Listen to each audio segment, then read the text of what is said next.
Hello बच्चों, स्वागत है आप सबों का आपके अपने चैनल यूटी बिहार बोर्ड पे। ये हमारा नया YouTube channel UT Bihar board 10+2, जिसमें हम लोग बिहार बोर्ड से संबंधित कक्षा 7 से लेकर कक्षा 12 तक के सभी विषयों का संपूर्ण अध्ययन करने वाले हैं।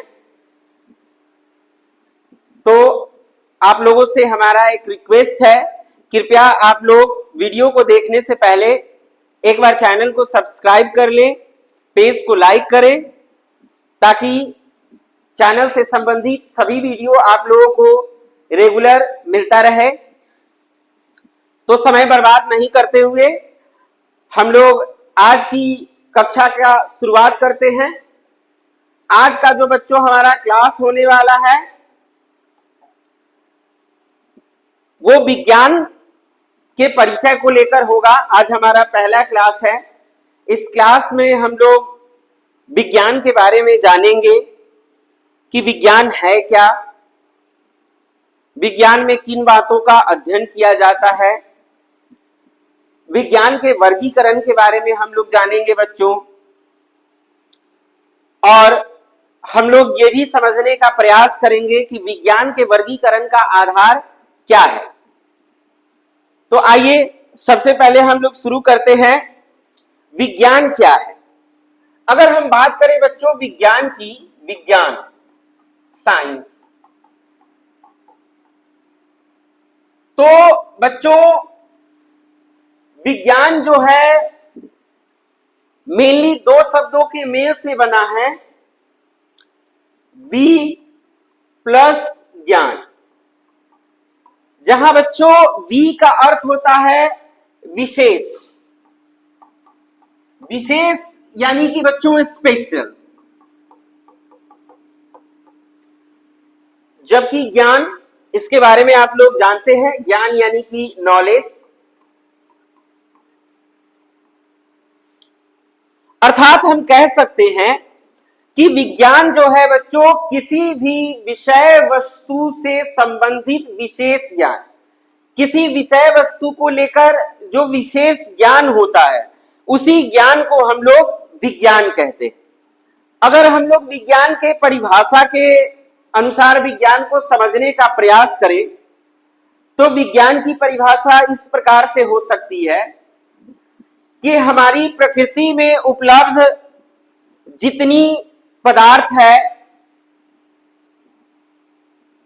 बहुत सारी घटनाएं हमारी प्रकृति में घटती हैं, तो प्रकृति में उपलब्ध विभिन्न प्रकार के पदार्थ तथा पदार्थों से संबंधित सारी बातें, इसके अलावा प्रकृति में घटने वाली विभिन्न प्रकार की घटनाएं, इन सबों का क्रमबद्ध अध्ययन, विशेष अध्ययन ही विज्ञान कहलाता है।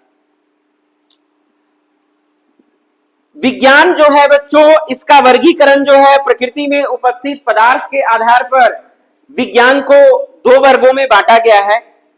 अगर हम प्रकृति में उपस्थित पदार्थ के आधार पर विज्ञान के वर्गीकरण को देखें बच्चों, तो प्रकृति में जो हमारे, ये मैं बात कर रहा हूं बच्चों पदार्थ के आधार पर विज्ञानों का वर्गीकरण। तो प्रकृति में उपस्थित पदार्थ के आधार पर बच्चों विज्ञान को दो वर्गों में बांटा गया है। प्रकृति में मूलतः दो प्रकार के पदार्थ होते हैं, एक पदार्थ जिसे हम लोग बच्चों सजीव कहते हैं, और दूसरा जो हमारा पदार्थ हो जाता है बच्चों जिसे हम लोग निर्जीव कहते हैं। सजीव यानी कि लिविंग, और निर्जीव इसको हम लोग कह सकते हैं बच्चों नॉन लिविंग। अब सजीव के आधार पर विज्ञान का वर्गीकरण, निर्जीव के आधार पर विज्ञान के वर्गीकरण को समझने से पहले थोड़ा सा हम लोग जान लेते हैं बच्चों कि ये सजीव होता क्या है। तो सजीव प्रकृति में उपस्थित मूलतः वैसे पदार्थ हैं जिनके अंदर प्राण हो, जो बच्चों वृद्धि विकास करता हो, जो गति करता हो। गति से हमारा तात्पर्य है बच्चों वैसे पदार्थ जो स्वयं से, खुद से एक जगह से दूसरे जगह आने जाने में सक्षम हो, इसके अलावा सजीवों का जो सबसे महत्वपूर्ण गुण होता है बच्चों, वो ये होता है कि सजीव पदार्थ वैसे पदार्थ को कहते हैं हम लोग जो अपने जैसे संतति अर्थात संतान की उत्पत्ति करने में सक्षम हो, यानी जो जनन करता हो।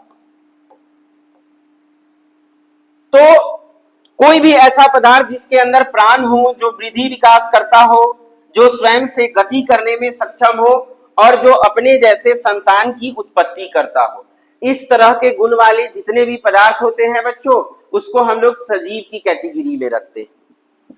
अगर हम बात करें निर्जीव का, तो ठीक इसके विपरीत बच्चों, वैसे पदार्थ जिसके अंदर प्राण नहीं होगा, जो वृद्धि विकास नहीं करे,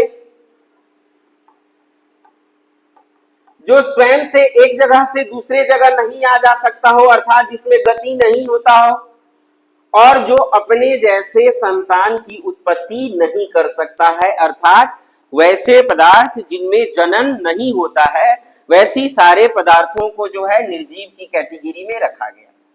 अगर हम सजीव के उदाहरण का बात करें, तो सजीव के उदाहरण में हमारा हाथी, चूहा, शेर, मनुष्य, ये सब आते हैं।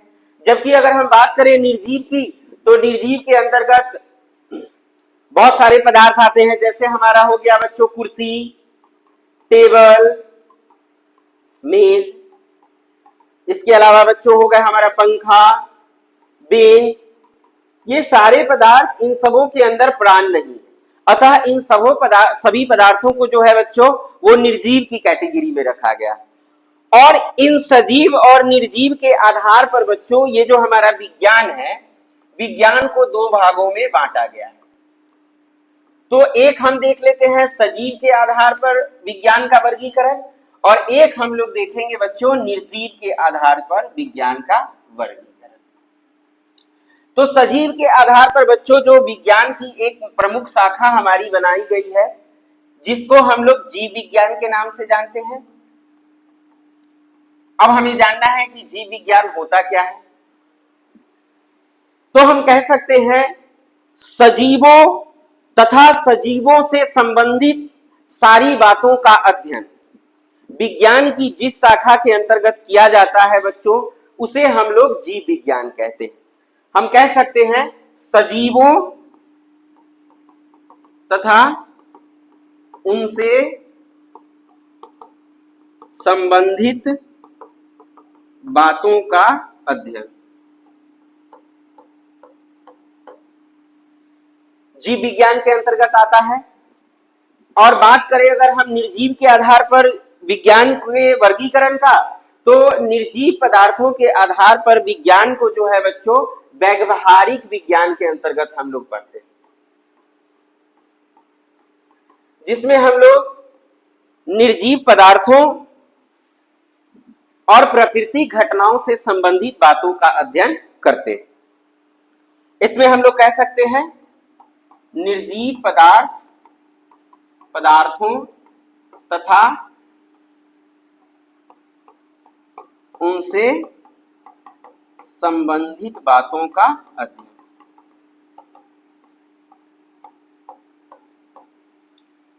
तो जीव विज्ञान की एक शाखा है, जिसके अंतर्गत मेनली हम लोग सजीवों तथा उनसे संबंधित बातों का अध्ययन करते हैं।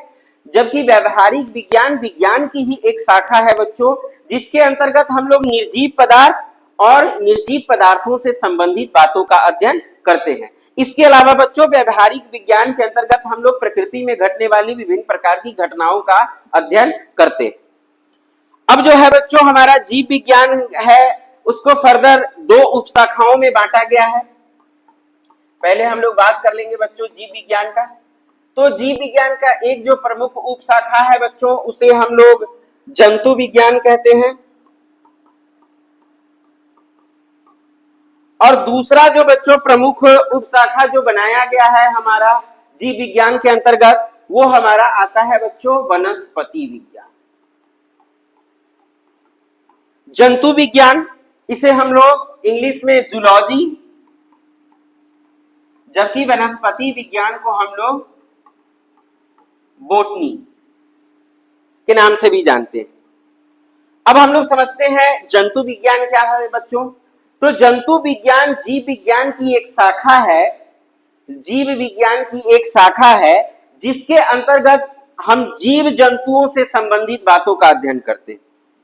यानी इसकी परिभाषा हम ऐसे कह सकते हैं कि जीव विज्ञान की वह उपशाखा जिसके अंतर्गत हम लोग जीव जंतुओं से संबंधित बातों का अध्ययन करते हैं, जंतु विज्ञान कहलाता है।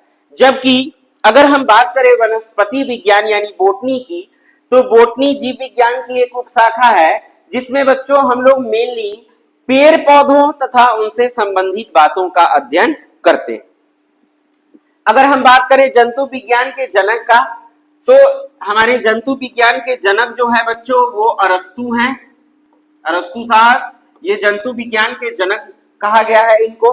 जबकि हम बात करें वनस्पति विज्ञान का, तो जिसमें हम लोग पेड़ पौधों से संबंधित बातों का अध्ययन करते हैं, तो वनस्पति विज्ञान के जो जनक हैं हमारे बच्चों वो है थियोफ्रेस्टस साहब, थियोफ्रेस्टस। तो थियोफ्रेस्टस को वनस्पति विज्ञान का जनक कहा गया है, जबकि अरस्तु को जंतु विज्ञान का जनक कहा गया। तो ये हो गई हमारी बच्चों जीव विज्ञान की दो मुख्य उपशाखाएं। अब वही हम लोग बात कर लेते हैं बच्चों व्यवहारिक विज्ञान का। तो हमने इससे पहले आपको बताया था कि व्यवहारिक विज्ञान भी जो है बच्चों विज्ञान की एक शाखा है जिसके अंतर्गत मेनली हम लोग निर्जीव पदार्थों और प्रकृति में घटने वाली विभिन्न घटनाओं का अध्ययन करते हैं। और व्यवहारिक विज्ञान को भी बच्चों फर्दर दो भाग में बांटा गया है, जिसमें से एक हमारा बच्चों आता है भौतिकी, जिसको हम लोग अंग्रेजी में फिजिक्स कहते हैं, जबकि दूसरा हमारा आता है बच्चों रसायन विज्ञान, जिसको हम लोग अंग्रेजी में केमिस्ट्री कह सकते हैं। ठीक है बच्चों, अब हमें समझना है कि भौतिकी क्या है। तो भौतिकी बच्चों व्यवहारिक विज्ञान की एक उपशाखा है जिसमें मेनली हम लोग प्रकृति एवं प्रकृति में घटने वाली विभिन्न घटनाओं का अध्ययन करते हैं। तो प्रकृति एवं प्राकृतिक घटनाओं का अध्ययन भौतिकी के अंतर्गत किया जाता है बच्चों। जबकि कोई भी पदार्थ और पदार्थ से संबंधित बात, जैसे पदार्थ का रंग, पदार्थ का रूप, पदार्थ का आकार, पदार्थ की संरचना तथा पदार्थ में होने वाले विभिन्न प्रकार का परिवर्तन, इन सबों से संबंधित बातों का अध्ययन व्यवहारिक विज्ञान की जिस उपशाखा में हम लोग करते हैं बच्चों उसे हम लोग रसायन विज्ञान कहते हैं। तो हम कह सकते हैं कि भौतिकी हमारा हो गया प्रकृति एवं प्राकृतिक घटनाओं से संबंधित बातों का अध्ययन।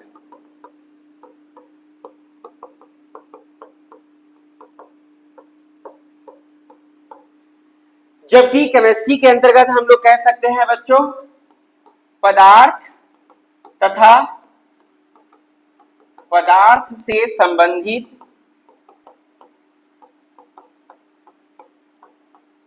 विभिन्न बातों का अध्ययन। यानी कि भौतिकी हमारा प्रकृति एवं प्रकृति में घटने वाली विभिन्न घटनाओं से संबंधित बातों का अध्ययन कराता है, जबकि रसायन शास्त्र जो है बच्चों, रसायन विज्ञान जो है हमारा, वो पदार्थ, प्रकृति में जितने भी पदार्थ उपलब्ध हैं उन पदार्थों से संबंधित बातों का अध्ययन व्यवहारिक विज्ञान की जिस उपशाखा के अंतर्गत हम लोग करते हैं उसे हम लोग रसायन विज्ञान कहते हैं। अब अगर हम बात कर ले भौतिकी के जनक का बच्चों, तो भौतिकी का जनक जो है बच्चों वो हमारे न्यूटन साहब को बताया गया है। जबकि अगर हम बात कर ले आधुनिक भौतिकी के जनक का बच्चों, तो आधुनिक भौतिकी के जनक जो हमारे हो गए वो हो गए बच्चों आइंस्टीन साहब। आइंस्टीन साहब, तो आइंस्टीन साहब जो हो गए बच्चों वो हमारे आधुनिक भौतिकी के जनक हो गए। ठीक है, अब हम वही बात करें रसायन विज्ञान का, तो रसायन विज्ञान के जो हमारे जनक हो गए बच्चों वो हो गए लेवोजियर साहब। तो लेवोजियर को रसायन विज्ञान का जो है बच्चों वो जनक बताया गया।